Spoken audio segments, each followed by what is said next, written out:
Welcome back. It's so interesting, isn't it? Absolutely incredible that the whole country begins to come together around one person, a 73-year-old man who started a protest today. Politicians don't agree with him. Some people say his fast unto death is premature. But without doubt, Anna Hazare seems to be becoming the center point of a lot of anger seething within all of India against corruption. Satyavrat Chaturvedi is joining this non-stop debate tonight.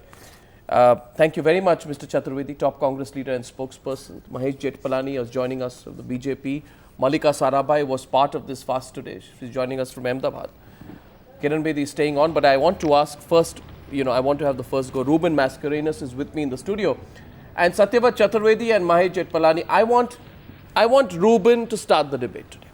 Ruben, I would like you to address, because, ruling party, Satyavrat Chaturvedi ji himself, you were in the protest today.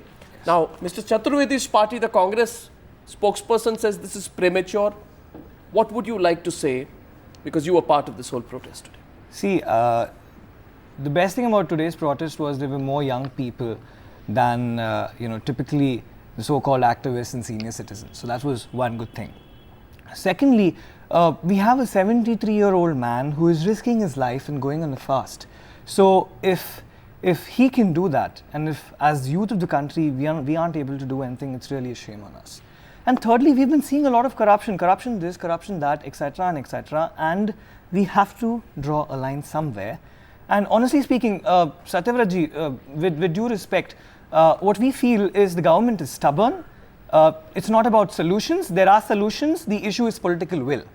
So how do we induce political will in a government which obviously isn't really cooperative, at least at this stage, the way things are? Okay, I want Mr. Chaturvedi, would you like to respond to what Ruben has said? I want to also mention Ruben is a software engineer. He's not a professional activist. Just wanted to make that clarification. He took the day off today. Yes, Satyavrat ji. Well, Arnab and Ruben, both of you together and everyone else, I think in the haze of this discussion, a lot of basic points have been lost.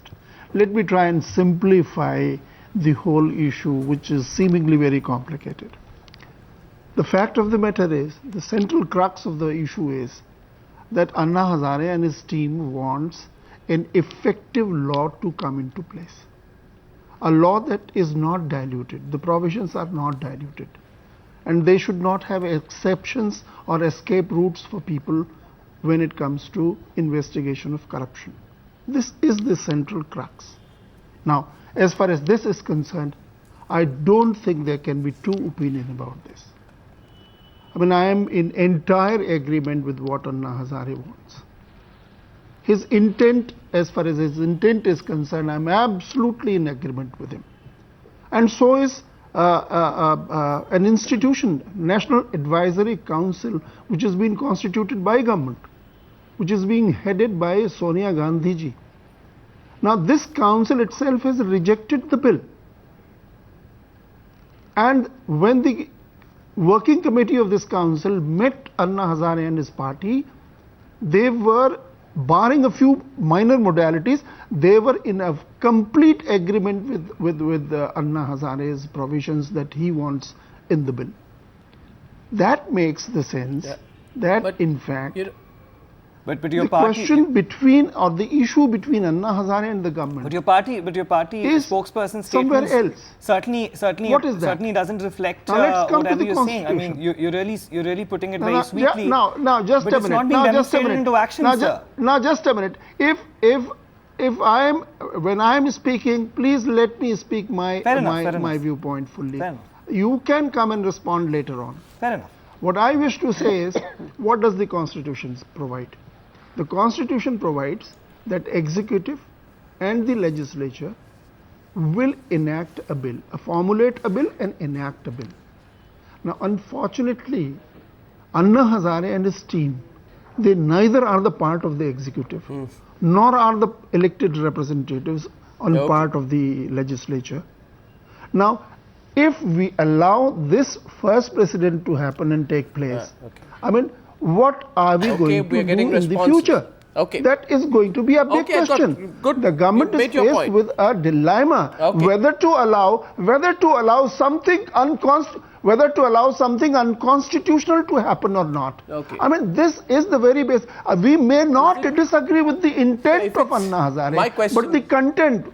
I mean, if it he is- said that my bill, the Lokpal bill, should be taken in verbatim. Okay, now my question This is not possible. Okay, How sir. can you? Because he's not part of the mechanism. Okay, fine. I got your point. You're saying, I got your point. Now, Kiran Bedi has to go in 5 minutes, and so I'm going to go to her first. And I know, Malika, you've been waiting. I'm come to you both here.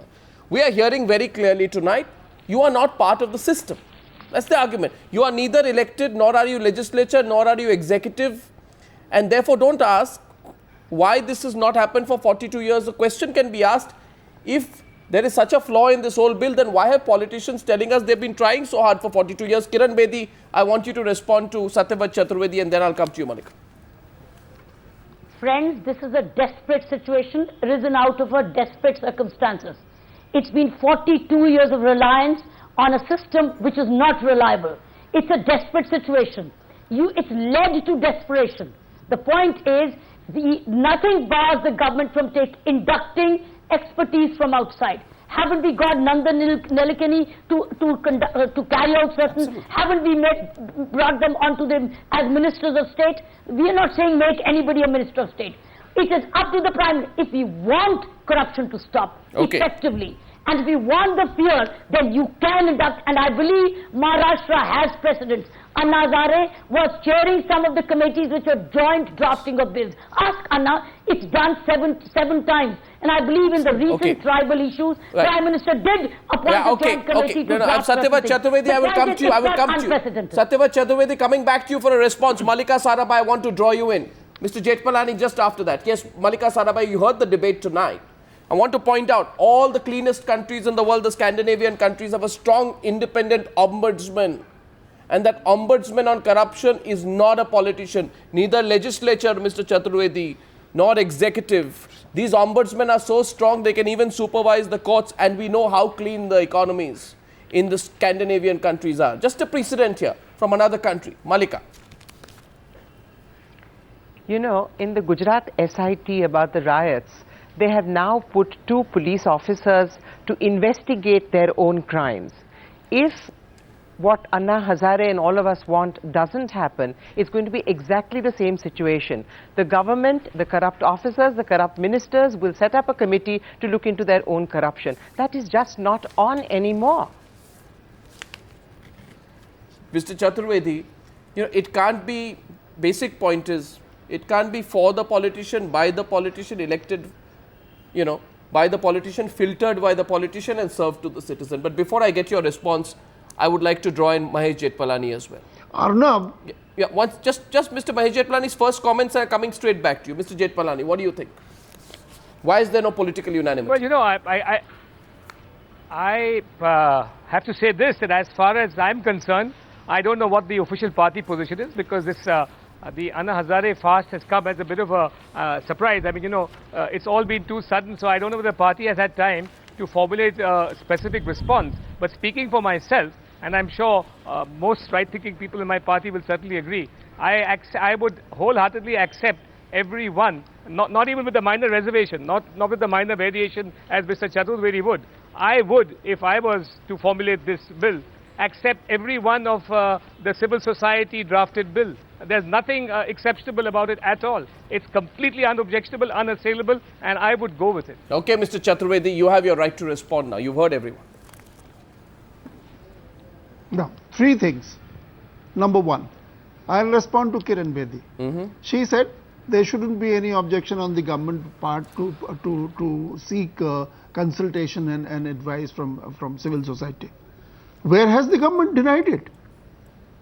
Let me tell you and reiterate again. We are not talking government has invited Anna Hazare and his party to come and speak to the government, and has also gone to the extent that we will try and cooperate with you and we'll try and accommodate your viewpoint as much as possible in the bill. Number 1.